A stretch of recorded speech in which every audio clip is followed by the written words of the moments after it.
जय हिंद बच्चों, कैसे हैं आप सभी लोग। आशा करता हूँ आप सभी लोग अच्छे होंगे, स्वस्थ होंगे और घर पर रह कर के आप अपने आरपीएफ एसआई की मन लगा करके तैयारी कर रहे होंगे। आज की इस वीडियो में आपको आरपीएफ एसआई में अच्छे स्कोर कराने के लिए जीके जीएस के 50 अति महत्वपूर्ण प्रश्नों के प्रैक्टिस सेट लेकर के आए हूँ। तो वीडियो को आपको शुरू से लेकर के एंड तक फुल वॉच करते रहना है और कमेंट बॉक्स में आपको कमेंट करके बताना है कि आपने 50 प्रश्नों में से कितने प्रश्न सही किए हैं और ये वीडियो आपको कैसी लगी। वीडियो पसंद आए तो वीडियो को लाइक कीजिएगा। चैनल को अभी तक आप लोगों ने सब्सक्राइब नहीं कर रखा होगा तो चैनल को आप लोग ज़रूर सब्सक्राइब कर लीजिएगा और ज़्यादा से ज़्यादा आप लोग सपोर्ट कीजिएगा। तो फिर चलिए शुरू करते हैं बिना टाइम वेस्ट करें। तो पहला प्रश्न है आपके सामने कि ऐतरेय उपनिषद डॉट डॉट के ऐतरेय अरण्यक की दूसरी पुस्तक के चौथे, पांचवें और छठे अध्याय से संबंधित है और इसे सबसे पुराना उपनिषद माना जाता है। तो ये कौन से वेद में है, यानी आपको एक का आंसर बताना। तो ये इसका संबंध है वो ऋग्वेद से है। ऑप्शन संख्या ए है वो राइट आंसर हो जाएगा। दूसरा प्रश्न आपके सामने कि अशोक के अधिकांश शिलालेख डॉट डॉट भाषा में थे जबकि उपमहाद्वीप के उत्तर पश्चिम में पाए गए शिलालेख आरंभिक और यूनानी भाषा में थे। बताओ अशोक के अधिकांश शिलालेख कौन सी भाषा में थे। तो ये थे प्राकृतिक भाषा में। 2 का बी ऑप्शन करेक्ट आंसर हो जाएगा। तीसरा प्रश्न आ जाता है आपके सामने कि पंच सिद्धांतिका, व्रत संहिता और सांख्य सिद्धांत के लेखक कौन हैं। तो बताओ कौन है। तो इसके जो लेखक हैं वो 12 मिहिर हैं। 3 का डी ऑप्शन राइट आंसर हो जाएगा। नेक्स्ट प्रश्न है प्रश्न संख्या 4 है, निम्नलिखित में से किस धरोहर स्थल में वास्तुकला की द्रविड़ स्थापत्य शैली है। तो बताओ किस में है। तो ये है हम्पी में, यानी 4 का बी ऑप्शन देने वाले सभी लोगों का राइट आंसर हो जाएगा। पांचवा प्रश्न आ जाता है आपके सामने कि भारत के इनमें से किस मुगल शासक ने अंग्रेजों को सूरत में अपना पहला कारखाना स्थापित करने की अनुमति दी थी। तो बताओ किस मुगल शासक ने दी थी। तो ये अनुमति जहांगीर ने दी थी। 5 का डी ऑप्शन राइट आंसर हो जाएगा। छठवां प्रश्न आ जाता है आपके सामने कि निम्नलिखित मस्जिदों में से किसका निर्माण मुगल सम्राट शाहजहां द्वारा किया गया था। तो बताओ किसका निर्माण किया था शाहजहां ने। तो शाहजहां के द्वारा जामा मस्जिद दिल्ली का निर्माण कराया गया था। इन चारों ऑप्शनों के अकॉर्डिंग 6 का ए ऑप्शन राइट आंसर हो जाएगा। चलिएगा, सातवां प्रश्न आ जाता है आपके सामने कि एनी बेसेंट ने बनारस में सेंट्रल हिंदू कॉलेज की स्थापना की जिसे बाद में उन्होंने डॉट डॉट को सौंप दिया। तो बताओ इससे बाद में किसे सौंप दिया गया था।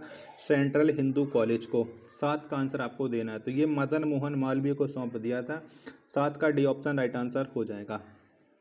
आठवां प्रश्न आ जाता है ब्रिटिश शासनकाल के दौरान डॉट डॉट की रोकथाम करने के लिए सन 1929 में शारदा अधिनियम पारित किया गया था। तो शारदा अधिनियम किसके लिए आया था। तो शारदा अधिनियम है ये बाल विवाह को रोकने के लिए आया था। 8 का सी ऑप्शन राइट आंसर हो जाएगा। नौवां प्रश्न है आपके सामने कि किस ब्रिटिश प्रधानमंत्री ने क्रिप्स मिशन को भारत भेजा था। बताओ किसे भेजा था। तो क्रिप्स मिशन के दौरान आई थी ये विंस्टन चर्चिल, यानी 9 का बी ऑप्शन राइट आंसर हो जाएगा। 10वां प्रश्न है आपके सामने कि मार्क्सवाद के अनुसार डॉट डॉट विकास का तीसरा स्तर है। तो बताओ क्या है विकास का तीसरा स्तर। तो ये सामंतवाद है। 10 का डी ऑप्शन राइट आंसर हो जाएगा। चलिए अगला प्रश्न प्रश्न संख्या 11 है आपके सामने, भारत की तीसरी पंचवर्षीय योजना इनमें से किस वर्ष शुरू हुई थी। तो बताओ कब शुरू हुई थी भारत की तीसरी पंचवर्षीय योजना। तो ये शुरू हुई थी 1961 में। 11 का बी ऑप्शन राइट आंसर हो जाएगा। चलिएगा अगला प्रश्न आ जाता है प्रश्न संख्या आपके है 12, आरक्षित नकदी निधि अनुपात क्या है। बताओ क्या है। तो आरक्षित नकदी निधि ये अनुपात है आपका वाणिज्यिक बैंकों की जमा राशियों का वह न्यूनतम अंश जिसे वाणिज्यिक बैंकों को आरबीआई के पास रखना होता है। 12 का बी ऑप्शन राइट आंसर हो जाएगा। 13वां प्रश्न है आपके सामने कि बैंक दर शब्द का क्या अर्थ है। तो बताओ क्या है। तो बैंक दर शब्द का जो अर्थ होता है वो आप बताइएगा। 4 ऑप्शन आपकी स्क्रीन पर हैं, शो हो रहे हैं। तो बैंक दर का अर्थ होता है केंद्रीय बैंक द्वारा वाणिज्य बैंक को दिए गए अपने ऋणों पर लगाई जाने वाली दर। डी ऑप्शन इसका करेक्ट आंसर हो जाएगा।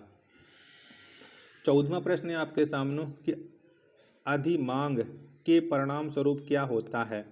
नंबर ए स्फीति अंतराल और नंबर बी रोजगार के स्तर में वृद्धि। तो बताओ क्या होता है 14 का आंसर।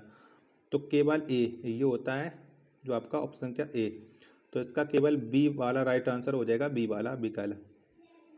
15 नंबर का प्रश्न है आपके सामने कि सौर मंडल का हीलियोसेंट्रिक मॉडल सर्वप्रथम किसके द्वारा प्रस्तुत किया गया था। तो ये किसने दिया था 15 का आंसर। तो ये निकोलस कोपरनिकस के द्वारा दिया गया था। 15 का डी ऑप्शन राइट आंसर हो जाएगा।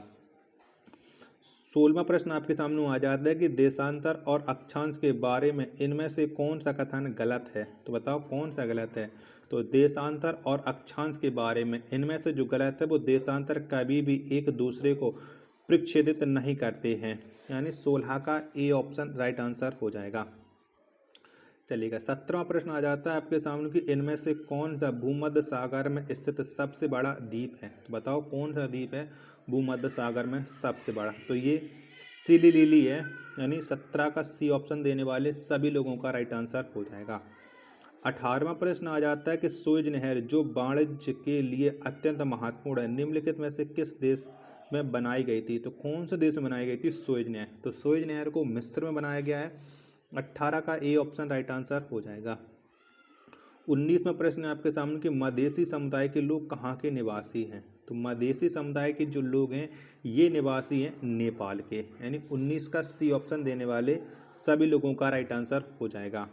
20वां प्रश्न है आपके सामने कि भारत की सबसे लंबी सीमा किस देश के साथ है। तो भारत की जो सबसे लंबी सीमा है ये बांग्लादेश के साथ है, यानी 20 का बी ऑप्शन देने वाले सभी लोगों का राइट आंसर हो जाएगा। 21वां प्रश्न आ जाता है आपके सामने कि भारत में स्थित उल्का पिंड द्वारा निर्मित एकमात्र झील का नाम है। तो कौन सी झील है जिसका निर्माण उल्का पिंड से हुआ है। तो वो झील है आपकी लोनार झील जो महाराष्ट्र राज्य में स्थित है। 21 का ए ऑप्शन करेक्ट आंसर हो जाएगा। वीडियो पसंद आ रही हो तो प्लीज़ वीडियो को लाइक करें और चैनल को अभी तक आप लोगों ने सब्सक्राइब नहीं किया हुआ तो चैनल को आप लोग जरूर सब्सक्राइब कर लीजिएगा। चलिएगा 22वां प्रश्न आ जाता है आपके सामने कि इनमें से कौन सी सबसे लंबी नदी है जिसका उद्गम भारत में है। तो बताओ किसका उद्गम भारत में। तो भारत की जो सबसे लंबी नदी है और जिसका उद्गम भी भारत में वो है गंगा। 22 का सी ऑप्शन राइट आंसर हो जाएगा। 23वां प्रश्न आ जाता है कि पुरानी जलोढ़ मिट्टी को डॉट डॉट के रूप में जाना जाता है। तो बताओ पुरानी जलोढ़ मिट्टी को किसके रूप में जाना जाता है। तो इसे जाना जाता है बांगर के रूप में, यानी 23 का ए ऑप्शन करेक्ट आंसर हो जाएगा। 24वां प्रश्न है आपके सामने कुडनकुलम परमाणु ऊर्जा संयंत्र कौन से राज्य में स्थित है। तो कुडनकुलम परमाणु जो संयंत्र है ये भारत के तमिलनाडु राज्य में स्थित है। 24 का सी ऑप्शन राइट आंसर हो जाएगा। 25वां प्रश्न आ जाता है आपके सामने कि भारत में किसी भी राज्य की सीमाओं को बदलने के लिए कौन अधिकृत है। तो बताओ किसके पास ये अधिकार है कि भारत के वो किसी भी सीमा में परिवर्तन कर सकता है किसी भी राज्य की। तो ये अधिकार प्राप्त है भारत की संसद को। 25 का डी ऑप्शन राइट आंसर हो जाएगा। 26वां प्रश्न आ जाता है कि भारत के संविधान की प्रस्तावना में प्रत्येक शब्द गणतंत्र सूचित करता है। तो बताओ क्या सूचित करता है। 26 का आंसर तो कि देश का प्रधान निर्वाचित प्रतिनिधि ये सूचित करता है। 26 का सी ऑप्शन राइट आंसर हो जाएगा। 27वां प्रश्न आ जाता है कि भारतीय संविधान के अनुच्छेद 53 के अनुसार संघ की सभी कार्यकारी शक्तियाँ किस में निहित होती हैं। तो ये किस में निहित होती हैं। तो भारतीय संविधान के अनुसार अनुच्छेद 53 में जो शक्तियाँ हैं ये सभी शक्तियाँ निहित होती हैं भारत के राष्ट्रपति में, यानी 27 का ए ऑप्शन राइट आंसर हो जाएगा। 28वां प्रश्न है इनमें से कौन भारतीय संसद का हिस्सा नहीं है। तो भारतीय संसद का इनमें से जो हिस्सा नहीं है वो विधान परिषद है, यानी 28 का सी ऑप्शन राइट आंसर हो जाएगा। 29वां प्रश्न आ जाता है कि भारतीय संविधान में केंद्र एवं राज्य दोनों में संसदीय लोकतंत्र के रूप में शासन की डॉट डॉट संरचना को प्रावधान किया गया है। तो कैसी संरचना है 29 का आंसर आपको देना है। तो ये एक संघीय संरचना है। 29 का बी ऑप्शन करेक्ट आंसर हो जाएगा। 30वां प्रश्न आ जाता है कि भारत के मुख्य निर्वाचन आयुक्त और चुनाव आयुक्तों की नियुक्ति कौन करता है। तो भारत के मुख्य निर्वाचन आयुक्त और चुनाव आयुक्त की जो नियुक्ति है वो नियुक्ति की जाती है भारत के सबसे बड़े व्यक्ति राष्ट्रपति के द्वारा। 30 का डी ऑप्शन राइट आंसर हो जाएगा। 31वां प्रश्न है कि भारतीय संविधान के किस अनुच्छेद के तहत भारत के राष्ट्रपति को आपातकाल की घोषणा करने का अधिकार है। तो आपातकाल की घोषणा कौन से अनुच्छेद के तहत की जाती है? भारत के राष्ट्रपति के द्वारा। तो यह अनुच्छेद 352 के तहत है। 31 का बी ऑप्शन राइट आंसर हो जाएगा। 32वां प्रश्न है आपके सामने कि दृढ़ मुनित्र कडगम की स्थापना किसने की? तो ये स्थापना किसके द्वारा की गई थी? तो ये स्थापना CN अन्नादुरई के द्वारा की गई थी, यानी 32 का सी ऑप्शन है वो राइट आंसर हो जाएगा। 33वां प्रश्न है आपके सामने कि पुलिकली कार्यक्रम इनमें से किस त्योहार के दौरान होने वाली मुख्य आकर्षण है? तो बताइए कौन से त्योहार के दौरान होती है, यानी कौन से त्योहार के दौरान? 33 का आंसर तो ये ओणम के दौरान होती है। 33 का बी ऑप्शन राइट आंसर। 34वां प्रश्न आ जाता है किस नृत्य में कलाकार पोर्टलोई नामक बेलनाकार स्कर्ट पहनते हैं? तो ये कौन से नृत्य में पहनते हैं? तो ये मणिपुरी नृत्य में पहनते हैं। 34 का डी ऑप्शन देने वाले सभी लोगों का राइट आंसर हो जाएगा। चलिएगा 35वां प्रश्न आ जाता है आपके सामने कि निम्नलिखित में से किसे आधुनिक भारत की मीरा कहा जाता है? तो बताओ आधुनिक भारत की मीरा के नाम से किसे जाना जाता है? तो ये महादेवी वर्मा को जाना जाता है, जिनका जन्म फर्रुखाबाद उत्तर प्रदेश में हुआ था। 35 का डी ऑप्शन राइट आंसर हो जाएगा। चलिएगा अगला